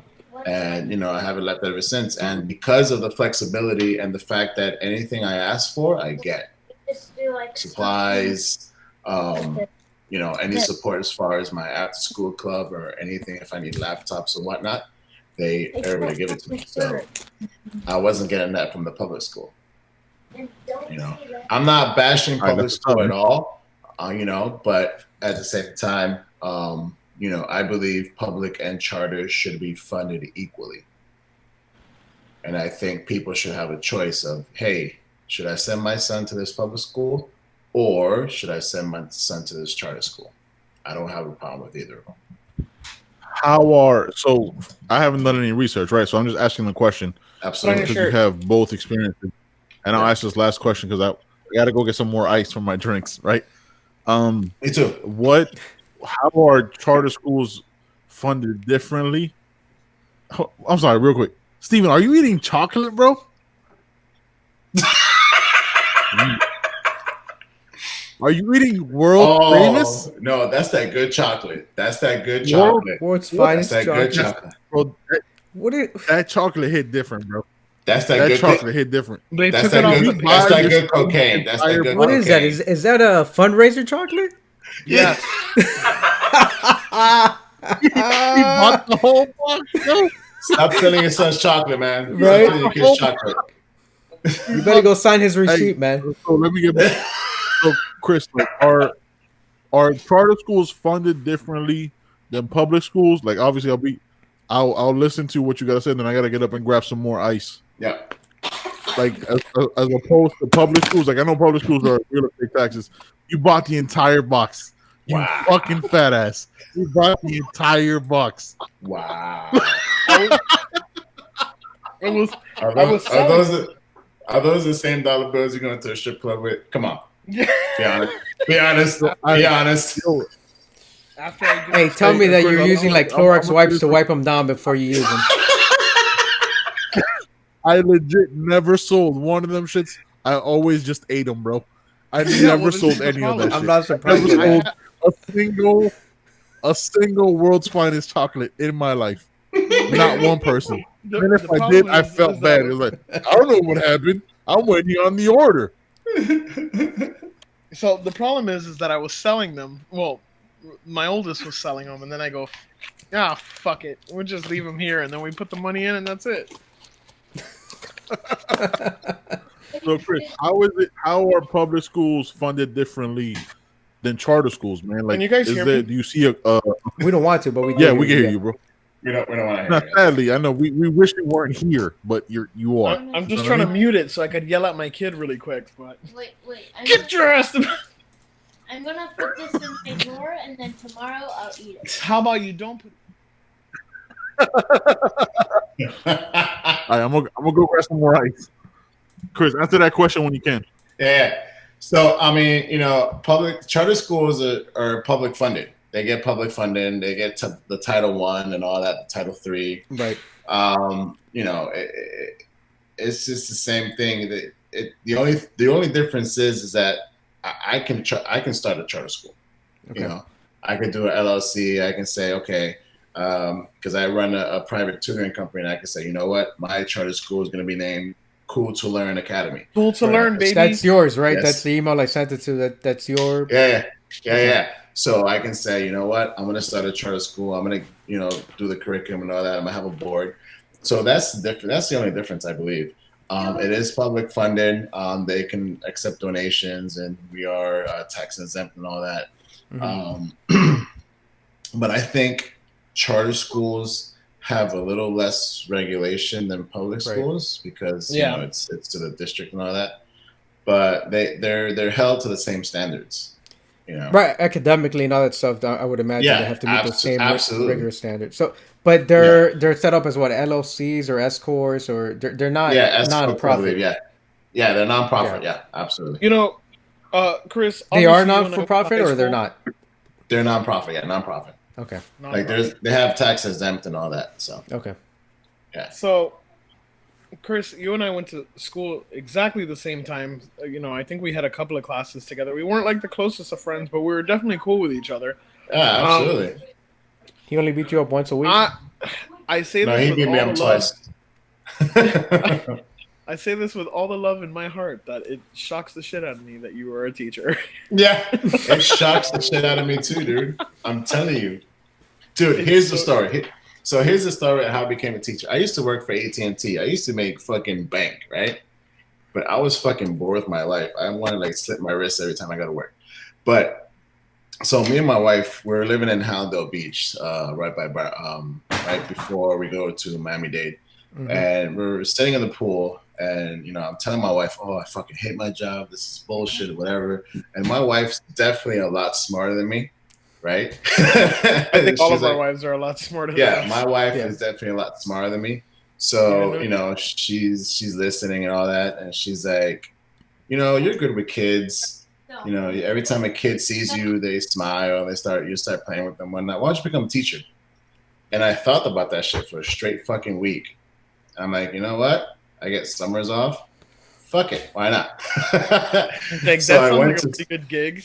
Yeah. So I went to school and I got my, bachelor's in elementary. Right now I'm doing my master's in educational leadership. And, I started, teaching. At first, I'll tell you, I'll be real. At first, I fucking hated it. I was like, yo, this is not for me. I told my, hey, get me a fucking another job. I can't do this anymore, blah, blah, blah. My wife was the one that said, you know what? You better stick with this shit. Because I see you being a teacher. I'm like, all right. So I stuck with it, and I'm like, I love it. I can't do anything else. I wouldn't do anything else, honestly. Yeah. And then the cool to learn. That's not a franchise thing, right? That's just your own. No. Yeah, it's just my own private tutoring. It's just but I give it all to my wife. She's amazing, and she's supported me ever since. Like she supported me through when I was going to school. Randy. Yeah. And it's crazy. I pay attention. I pay attention sometimes. No, you know what he was doing? He was Facebook stalking you while you were answering that question. He's like, let me see who he's married to. My cousin Josh, which is Ben's favorite cousin, actually just tagged me into our favorite cousin. Everyone, he's your favorite cousin's favorite cousin. He's my favorite cousin, and we're not even related. Yeah, he was He's the greatest person about on the planet, people spring breaking, and some See, you kids are said if I insulated, get corona, Ben. I get corona. See, that's the bullshit I'm telling you. These fucking kids, man. Wow, I feel old saying that. Look at that. These fucking kids. You fucking whippersnappers. These fucking kids. But yeah, that's the story of how I became a teacher. Awesome. I can't do anything else. I love the one thing I love about being a teacher is that, number one, these kids are fucking afraid of me. So I have like the Chinese, like every time they go into classroom, they're like, okay, I can't do anything. She's there. Number one. And number two is like, whenever they get that aha moment and I'm like actually teaching them something, I'm like, that's it. This is why I became a teacher. Yeah, it's gold. Right. It's amazing. Look, man, it's so crazy. Go ahead. I'll let you speak. You're a redhead, and you don't get your chance. Go ahead. Shine. Crazy thing. If you've ever been to Ben's house, there's like a giant white van, but it's like a mini 18-wheeler. And Ben has always told people that he fixes medical equipment, but if he told you that he drove a really large white van and fixed things, it's a truck. It's a truck. Bitch, he probably just sells cocaine at the back. He probably abducts like 18 to 21-year-old girls and then fucking sells their organs in a black market. That's what you do when you drive a white van. I'm sorry, it got a little dark. With no window. But look at Ben. That's what he looks like. Did I ever tell you guys? Or you're being a pedophile. Did I ever tell you guys? Either one. Driving a white van? Did I ever tell you guys about the time I got pulled over by Border Patrol one of the 4 times? I ever tell you guys the story? Well, I know you told me you got pulled over by Border Patrol, but I keep telling you to shave that nappy ass head of yours. You don't listen. Yeah. I'm probably gonna cut my hair tomorrow, and like trim it down and like try to look more Caucasian, but skin tone, so I can't look like the whole being black thing. being brown, being BWB. So I had with my work truck, I gotta get it washed every 2 weeks. So I go get it washed, and I'm in line, right? Like this time of like 30 trucks or whatever. And I'm sitting there, and all of a sudden there's a knock on my window, right? So there's a knock on my window. I was like, what the fuck? And I'm watching like Netflix. I think I was watching like The Office, whatever the fuck. Knock on my window is Border Patrol. You're watching porn. Stop. Just first of all, I wouldn't watch porn while I'm driving. It's hard to do both. You know what I mean? Like, but you're waiting for your truck to get washed, and Pornhub is free. Stop lying. Yeah, Pornhub is free. Lie to yourself if you want to. Don't lie to us. Pornhub is absolutely free. Let's try to move on. He stuck the phone on the steering wheel like this. Just stuck. We know you have the We know you have the magnet holder. You just put the phone right there, and then you got your hands free. Stop lying, man. Like first of all, I feel like y'all just told on yourself. Like, so thank you for that. You know exactly what to do in that situation. I mean, what else are you gonna do? Real quick. Look at Jonathan. He looks like Steven. Look how red Jonathan. Hey, I don't even need to do it in the car wash, man. I work from home. My wife sleeps till like 10 o'clock.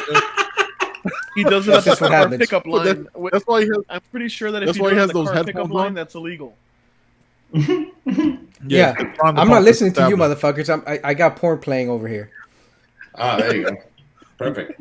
There you go. That's the way to do it. That's why I wear the headphones. I'll take it. But yeah, dude, I got pulled over, and so they asked me if I'm a citizen a bunch of times, and then I was like, yeah. And then they actually get their dog, which first of all is a Belgian Malinois. If you've ever seen that dog, it looks like beautiful, a skinny German Shepherd. All black. Yeah, it's a skinny German Shepherd, but all black. It's like the opposite color, where like the brown is on the tail, and then it's all black. It's a beautiful dog. So the dog, they walk around the dog around my truck, and the whole time I'm looking at the dog, like, man, I just want to fucking pet this dog. But you can't pet the dog because he might kill you. Yeah. You know what I mean? So it's like, all right, what's going on with it? Why isn't he in bed yet? What do you need? Dude, Tortilla. aren't you the teacher? Time is bedtime. Oh, I know. Bedtime. Go. Bedtime, or you get an F tomorrow? Go, or you're getting a detention tomorrow. Yo. I'm halfway through with the fucking bottle. These bastards took the big bottles. I need to find another one. Look at this shit. My No. deep I'm bed. at like 75. I'm in there. I said go to bed. My deep bed is in the freezer, nice and chilled. Man, no joda. Es como si estamos en Venezuela. No quedaba nada. No quedaba nada en la tienda. En Colombia con la Fucking Medellín. so- Uf, Fucking so Medellín. Benjamín, ¿qué tú tienes? Vamos, habla español, papi. Vamos, Medellín. Yo tengo Tennessee Honey, papi. No se puede hablar español con Tennessee Honey, ¿verdad? No se puede hablar español. Steve no sabe qué hacer. Oh, boy. Ahí está Mamá con la español. verga. No, me diga. Hey, Mames, Chris, güey. tomorrow when you're out handing out, after you're done handing kids their laptops, Yeah. stop at the liquor store and get yourself some Jack Daniels Tennessee Honey. And have a couple sips, and then let us know if you can find it, right? Because John couldn't find it. Because honestly, he probably could find it, but it was probably just on the higher shelf. That's probably You couldn't see it. Damn. You know what I mean? It was probably on a higher shelf. No bullshit. That's happened at home. I'm 5'3" and I look for shit and my wife's like, it's up there, and I'm like, fuck. That's just the truth. It's happened. It's happened in the stores. And my wife's what, 5'6", 5'5.5", so she's taller than me by a couple inches. And she's like, it's right here. So- It's eye level. My wife swears I'm blind. She's like, oh, honey, the salsa's in the pantry. I'm like, there's no fucking salsa anywhere. She goes in, it's like, it's right here, motherfucker. Yeah. It's like one of I'm those. still shocked that My wife calls that. that My wife calls that John Ben Spears searching. said that he's 5'3". Say that again, Steven. I know you were John- trying to insult me, but I didn't hear the insult fully. I want to No, hear it. I want to take it I in. said that you said that you were 5'3". Are you being for real? And a half, maybe 5'4" when I have my combat boots on, for real. It's all right. You got a Ben lot knows my, mouth for a midget. Ben knows my pain because his It's wife okay. is Jewish. I'm 5'6" and a quarter. Yeah. Like I said, your wife treats her like you're full 11. My wife treats me like I'm 6'3", so it's all good. Hey, that's why you're being that's why you're being quiet. That's why you're being quiet, brother. You don't want to mess with the queen. She's in bed. Me and Chris I'm both good. got Jewish wives. Yeah, we both man. got Chris Jewish both got wives, Jewish wives. so We know the struggle. it's We one of know. those. We know what it is. Yeah, Yeah. I feel like Yeah. these two down here get yelled at. I don't get yelled at. What Hey, guy hey, do you Chris, know that's let's have unemployed? What guy do you know that's unemployed that gets to hang out and talk with a bunch of guys without having to clean the house? Treat me like a king. All right. Hey, talk to me next Chris. week. We'll see how that's going. If I don't get back, Hey, Chris, if I don't you get ever back get to work soon, I'm gonna lose my mind. What's up, Ben? Hey, Chris, you ever get hit with the Jewish guilt? Oh, every fucking day. But I've gotten to a point Bruh, where that's- the Jewish guilt, I try to reciprocate and fucking give it back to her. It doesn't work, but I Yeah. definitely try. No, 'cause we're not Jewish. 'Cause we're not Jewish. Right? We're not Jewish. Yeah, no, You know what it is? Like they're like the Donnie Yens. They're the Bruce Lees of that shit. We can't do it the same. Like no. all we do is like get loud and try to sound sad. That's all we can do. The Jewish guilt is like you just start like testing your life. Like man, I failed as a human being. Like you had that moment where like you just start apologizing for shit you were right on. It's the strangest like thing. I just started apologizing for shit that I didn't even know I did. I'm like, babe, I'm sorry. I'm so sorry. I didn't even know. Like, I didn't even know. I didn't know I couldn't do that. It's just one of those things, man. They have that power. Yeah, it's crazy. Damn. Yeah. So does I don't know. Like I wouldn't know because I'm not married to a Jewish woman, but I'm also agnostic Obviously. / But she's also taller. No, I'm than agnostic. I'm agnostic. So rather there's no be- guilt on I'd me. I'm rather like, be- okay, maybe. I mean, me. There is a guilt you can't reach the bottle of Jack at the top shelf. I'm just gonna enjoy the one I have.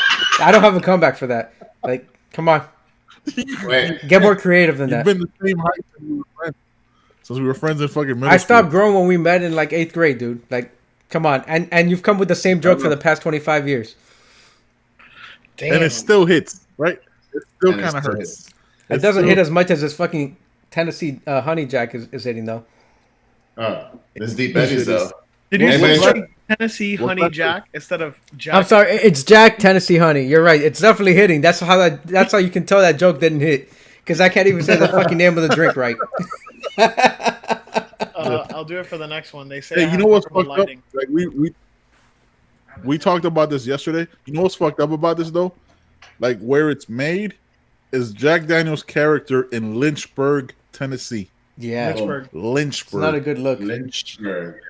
No, Lynchburg. Yeah.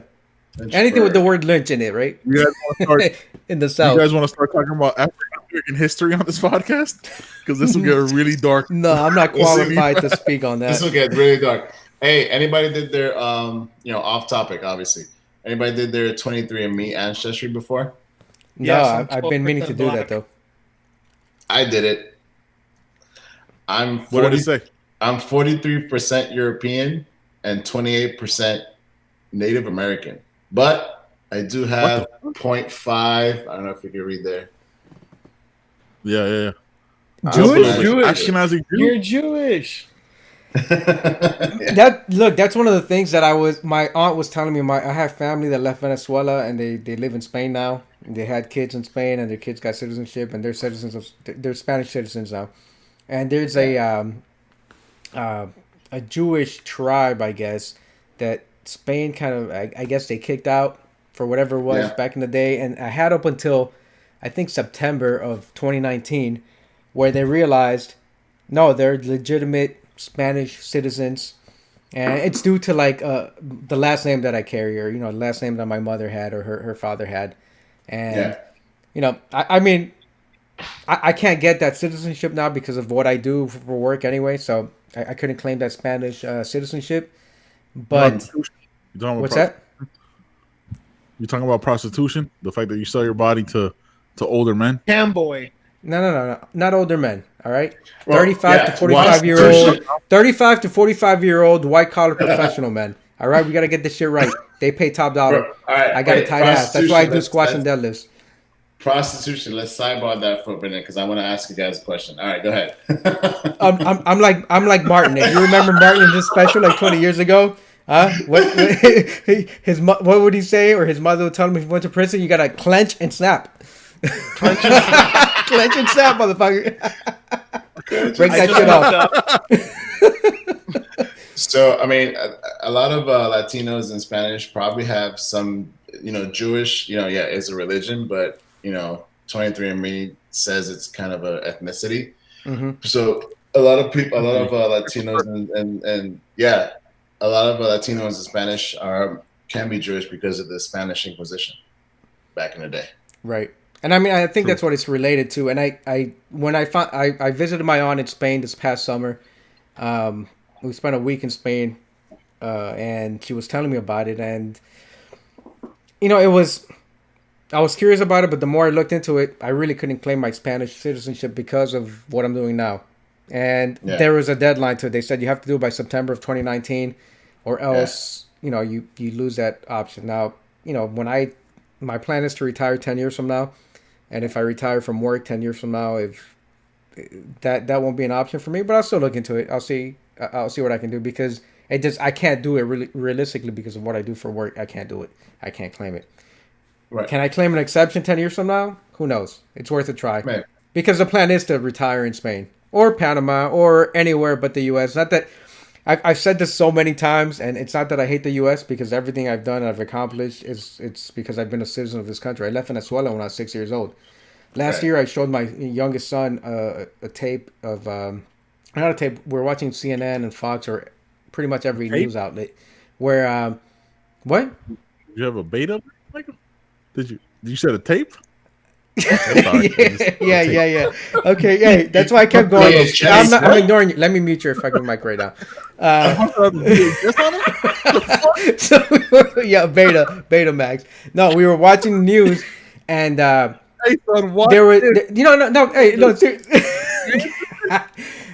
Let me regain my composure because I spit out my drink earlier when you made a joke. I fucking wasted some of this whiskey. But But we were watching the news. We were watching, and Venezuela's going through their thing, and workers were on strike, and 1 million people were out in the city in Caracas doing just walking in the highways, blocking everything. But they were on CNN and on Fox and everything else. They were showing these buses.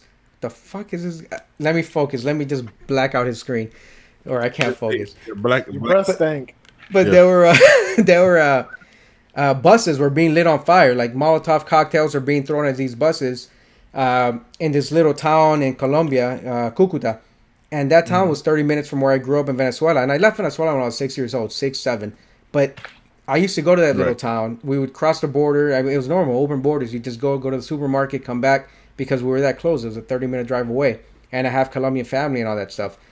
And my son and I were watching, and I was like, look, I live 30 minutes from there. I used to go to the supermarket there. Like, people are rioting right now. That bus is on fire. They're throwing Molotov cocktails at that bus. There's a military dictatorship over there. Like, for whatever, whatever happened, I ended up in the U.S. I ended up leaving Venezuela. My mother married my stepfather, and I ended up in Miami as a 6-year-old. But shit could have been a lot different, Yeah, and it's just, it's crazy that, I'm fortunate to be where I'm at right now, and but I always think about that, and last year, and things have gotten progressively worse in Venezuela, but looking at the footage last year and looking at that stuff, I was like, man, I was 30 minutes away from that. I used to go to that place all the time with my uncle. We'd fucking go over there and buy chickens. We'd raise the fucking chickens, and then sometimes the cats would eat the fucking chicks. Dude, put that phone down. Sometimes the cats would eat the chicks. And then other times the chicken would disappear, and we'd be eating the motherfucker for dinner. Like, my grandmother would be just fucking cooking that shit up. But that's where I come from. Like, it's crazy. Like, we all come from different circumstances, but see, I can't keep a fucking straight face, motherfucker. It's so fucked up because I can't even, like, April had fucking fresh chicken from the fucking field. I can't even make a. I don't even know where I was going with that anymore. I'm fuck. Damn it. It's over. It's over. He hit you with the wrap it up, B. He hit you with the Dave Chappelle. All right. He hit you with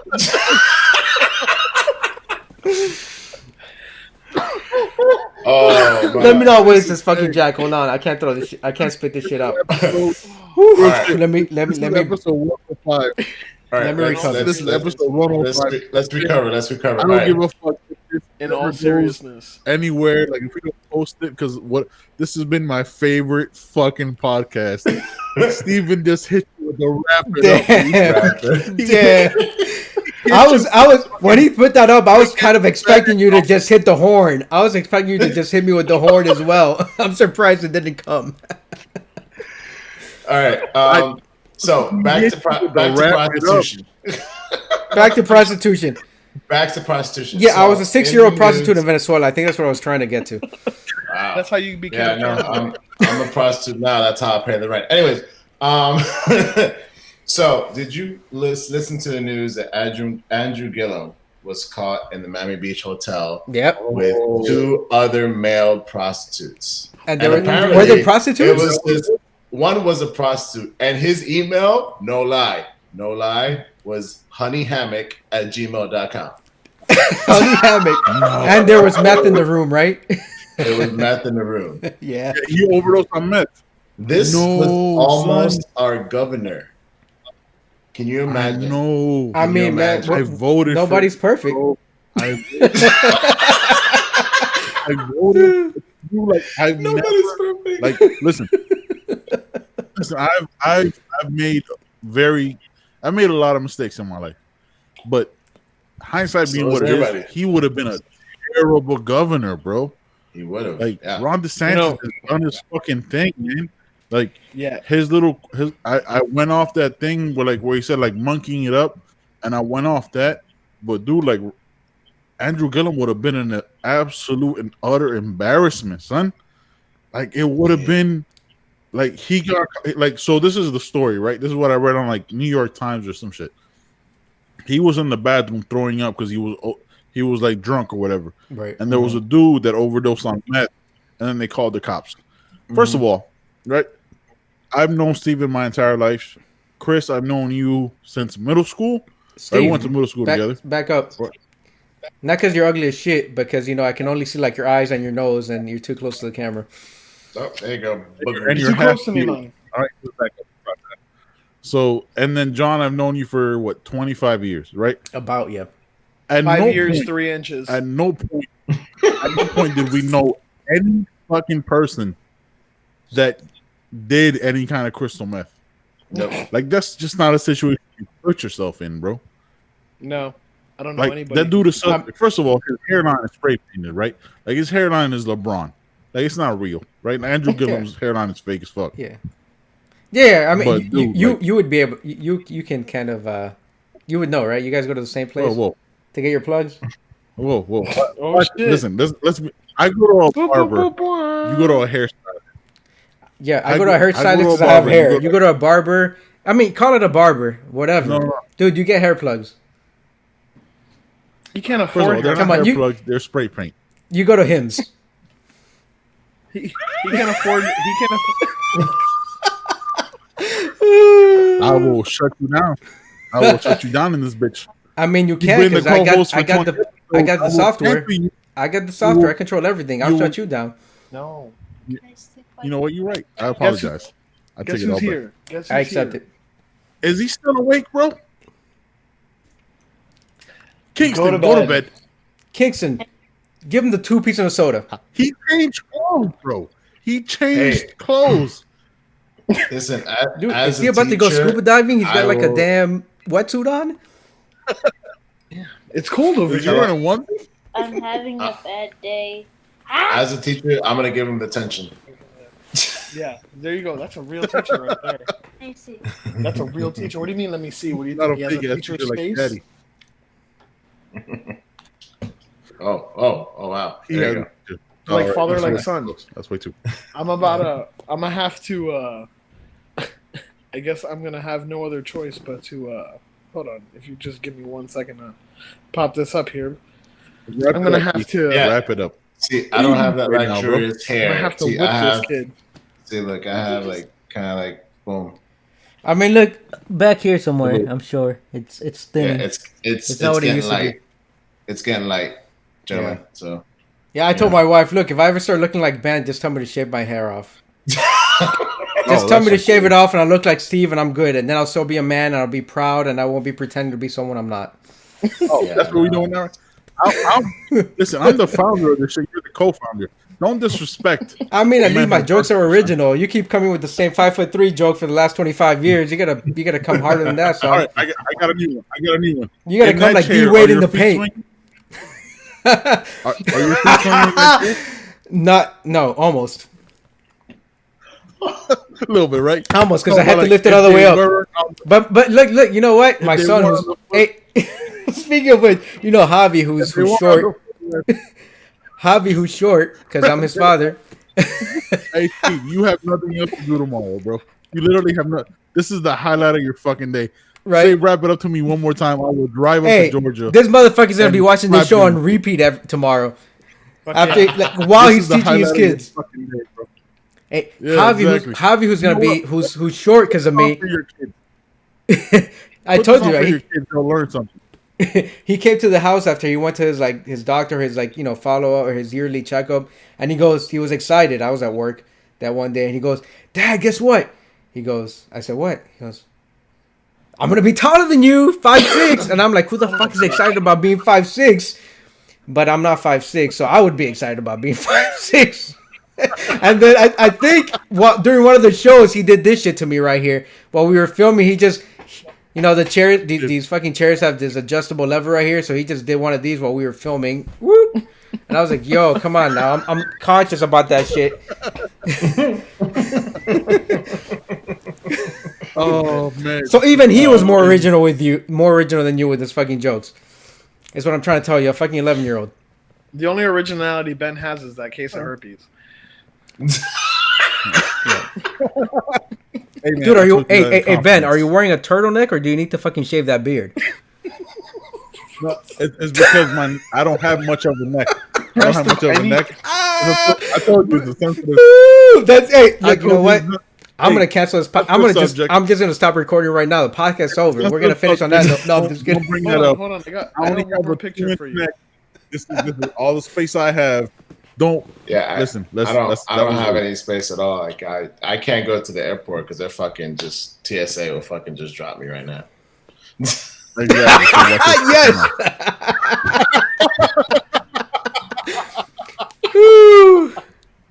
That's how I feel like Ben every podcast.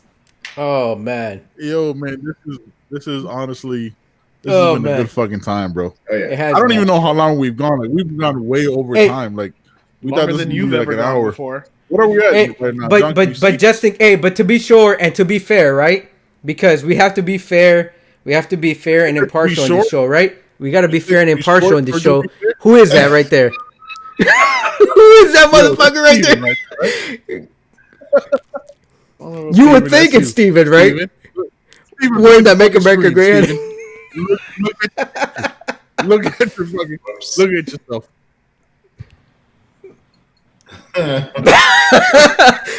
Hey. No. I have better sweaters than that dude. Don't hate. You're not even wearing a sweater right now. I know, but I got better sweaters than him. Oh man, hey Chris, Yo. thank you so much for coming on the podcast, Yeah, man. for sure, man. Hey, We could probably keep going. yeah, man. I don't even know how long we've gone. We've gone an hour I think we 50 started minutes. like at 8. Listen, anytime, you know, you want me in a podcast, I'm game, man. This is the best time, and you know, Yeah, dude, like it's been a good time, man. Like with all the wildness going on, we didn't talk too much about the craziness. We got to laugh, we got to enjoy just being fucking weirdos and silly motherfuckers. It was a good time, man. For sure, tomorrow, be careful with, you know what I mean, handing out the laptops and shit like that. Make sure to wear gloves, have hand sanitizer, don't touch your face. Yeah. I mean, all the shit that CDC has said. Steven, you're just sitting at home, so who really gives a fuck about you? I've been touching my face the whole podcast. I mean, you're a redhead anyway. Who really cares Look about back that? to the podcast. I've been touching my face the whole time.